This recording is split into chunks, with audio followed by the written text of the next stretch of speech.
అందరికీ నమస్తే అండి. వైఎస్ షర్మిల గారికి వైఎస్ షర్మిల గారు ఈరోజు కాంగ్రెస్ పార్టీ అధ్యక్షురాలుగా, ఆంధ్రప్రదేశ్ అధ్యక్షురాలుగా బాధ్యతలు స్వీకరించారు.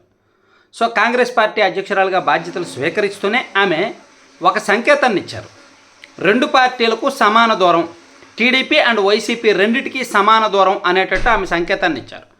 ఆమె మాట్లాడిన మాటల్లో ఆ స్పష్టత కనిపించింది. ప్రత్యేక హోదా విషయంలో ఆమె మాట్లాడుతూ రెండు పార్టీలను విమర్శించారు. అలాగే అప్పుల విషయంలో ఆమె మాట్లాడుతూ రెండు పార్టీలను విమర్శించారు. ఆంధ్రప్రదేశ్ అప్పులు, గత ప్రభుత్వం అంత అప్పులు చేసింది, ఈ ప్రభుత్వం ఇంత అప్పులు చేసిందని విమర్శించారు. అలాగే రాష్ట్రానికి రావాల్సిన ప్రయోజనాలు సాధించడంలో కూడా రెండు పార్టీలు విఫలమయ్యాయని, అలాగే రెండు పార్టీలు కూడా బీజేపీకి తొత్తులుగా పనిచేస్తున్నాయని, అంటే ఒకటి స్పష్టం, షర్మిల గారి విమర్శల్లో రెండు పార్టీలకు సమాన దూరం పాటించారు అనేది చాలా స్పష్టంగా కనిపించింది.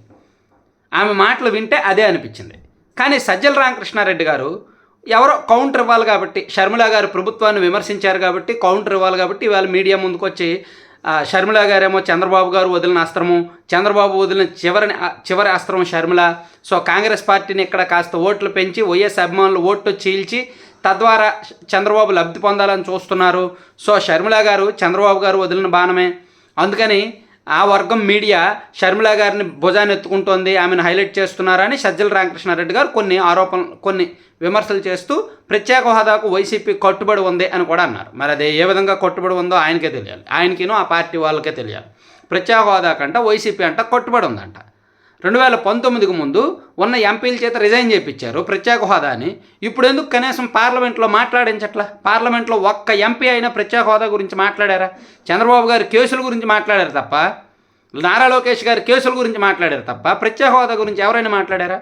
సరే, వైసీపీ ప్రత్యేక హోదా మీద ఏ విధంగా కట్టుబడి ఉందో అందరికీ తెలుసు, అది వదిలేద్దాం. అయితే ఇక్కడ షర్మిల గారిని సజ్జల రామకృష్ణారెడ్డి గారు ఇమీడియట్గా వచ్చి విమర్శించాల్సిన అవసరం లేదు. ఎందుకంటారా?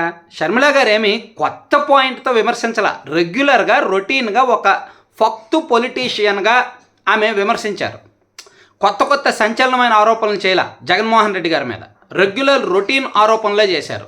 రెగ్యులర్ పొలిటీషియన్ లాగే రెగ్యులర్ ఆరోపణలే చేశారు. మరీ పర్సనల్గా వెళ్ళలేదు, మరీ దూకుడుగా వెళ్ళలేదు, మరీ చెయ్యకూడని విమర్శలు చెయ్యాల.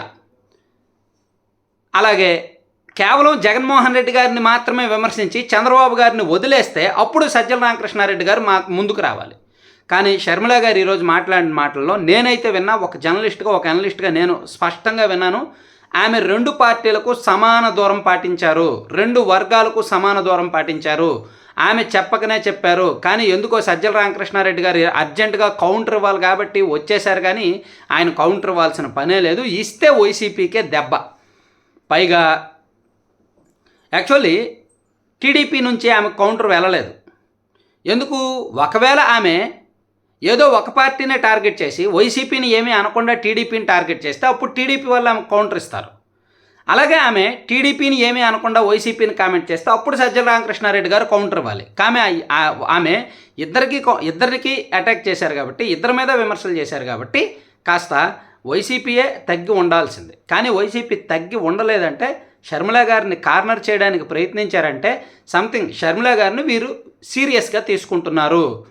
అఫ్కోర్స్ షర్మిల గారు ర్యాలీ చేసినప్పుడు కాంగ్రెస్ పార్టీ ర్యాలీని కూడా అడ్డుకున్నారంట ఎనకేపాడు దగ్గర. అక్కడ గన్నవరం ఎయిర్పోర్ట్ నుంచి విజయవాడ పార్టీ ఆఫీస్కి ర్యాలీగా వస్తున్నప్పుడు అక్కడ కూడా కార్యకర్తలని షర్మిల గారి అభిమానులను అడ్డుకున్నారంట. పోలీసులు అడ్డుకొని అరెస్ట్ చేసే ప్రయత్నం చేశారంట. అంటే షర్మిల గారిని వైసీపీ సీరియస్గా తీసుకుంటోంది అనేది స్పష్టం. అందుకే ఆమె ర్యాలీని అడ్డుకున్నారు. ఆమె విమర్శలను కూడా ఇమీడియట్గా కౌంటర్ ఇచ్చారు. పైగా అర్థం పర్థం లేని కౌంటర్లు. వైసీపీ ప్రత్యేక హోదా కట్టుబడి ఉందని, షర్మిల గారేమో చంద్రబాబు వదిలిన అస్త్రమని, ఇవన్నీ కూడా. షర్మిల గారు చంద్రబాబు వదిలిన అస్త్రమా? వాళ్ళిద్దరికి అసలు ఏమాత్రం పొంతన ఉంటుందా? వైఎస్ వివేకానంద రెడ్డి గారిని చంద్రబాబు గారు చంపారు అనేది ఎంత నిజమో, వైఎస్ షర్మిల గారు చంద్రబాబు గారు వదిలిన అస్త్రం అనేది అంతే నిజం. Thank you.